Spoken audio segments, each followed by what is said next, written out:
শুধু দর্শক, আমরা দেখতে পাচ্ছি জাতীয় মসজিদ বাইতুল মোকাররমে আজকে পবিত্র জুম্মার নামাজ শেষে ইসলামী আন্দোলন বাংলাদেশ তারা একটি বিক্ষোভ সমাবেশ মিছিল করছে এবং তারা কিছুক্ষণের মধ্যেই মিছিলটি করবে।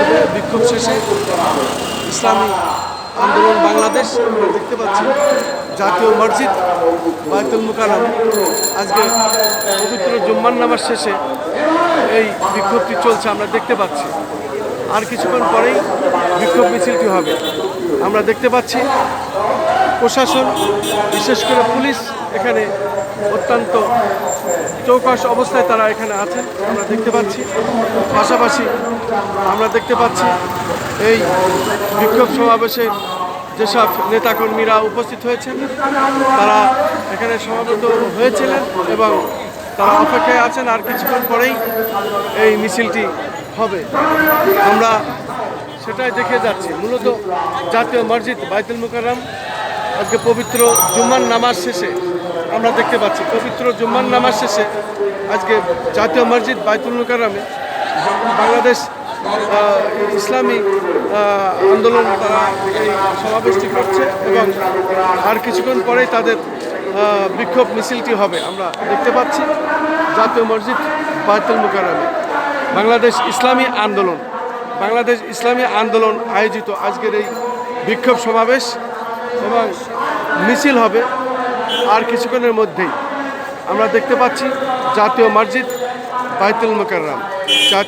বাইতুল মোকাররমের সামনে থেকে আমি খন্দকার মাসুদুজ্জামান।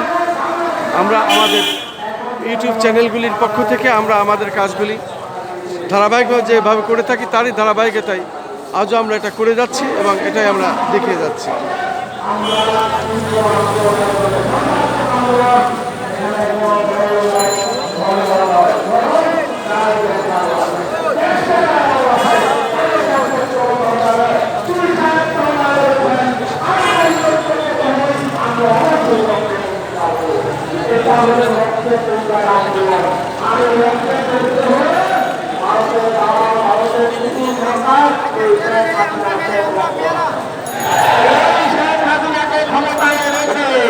বাংলাদেশের স্বার্থ উদ্ধার করা যাবে না, কারণ শেখ হাসিনা ভারতকে কি দিয়েছে এটা নিয়ে গর্ব করে, কিন্তু ভারত থেকে কি নিয়ে এসেছেন এই কথা তিনি বলতে পারেন না।